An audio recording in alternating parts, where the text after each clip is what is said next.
ఇల్లంతా క్లీన్ చేసి వాళ్ళకి ఎగ్స్ పెట్టేసి రెడీ అయిపోయాము. మంచిగా మూవీకి వెళ్దామని.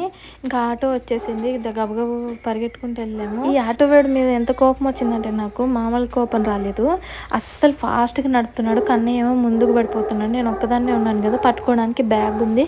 ఇంకా బ్యాగ్ కింద వేసేసి కన్నయ్యనే పట్టుకున్నాను. నేను ఇక్కడ బ్యాగ్ పట్టుకోమంటే ఎంత క్యూట్గా పట్టుకుంటున్నాడు కదా. అసలు ఇంకా చలి వచ్చేసింది. 6 o'clock దాటింది. మేము వెళ్ళేసరికి 1 hour పైన పట్టింది.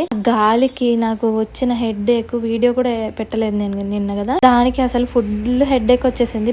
పిల్లలు పుట్టినప్పుడు బాలింత టైంలో సరిగ్గా కేర్ తీసుకోకపోతే ఇంతే ఉంటది. మరి ఇంకా మూవీకి అయితే వచ్చేసాము. నేను ఆ ఇంట్లో ఏం వీడియో చేయలేదు. మా చెల్లి వాళ్ళ రూము. ఇంకా అక్కడి నుంచి మూవీ థియేటర్కి వచ్చాకే చేశాను. అప్పటికే నేను కొంచెం బెటర్ అయ్యాను. మూవీ మాత్రం అద్దిరిపోయింది. అసలు నేను అస్సలు ఎక్స్పెక్ట్ చేయలే శర్వానంద్ మూవీ బాగుంటది అని చెప్పి. చిరంజీవి మూవీ కోసమే అడిగాను కానీ మా చెల్లి దీనికి చేసింది కానీ నాకు డిసప్పాయింటెడ్ గానే వెళ్ళా. సూపర్ ఉంది. ఇంటికి వచ్చేసాము. ఇదంతా లాంగ్ వీడియో అప్లోడ్ చేసా, చూసేయండి. చూసి సపోర్ట్ చేయండి. బాయ్.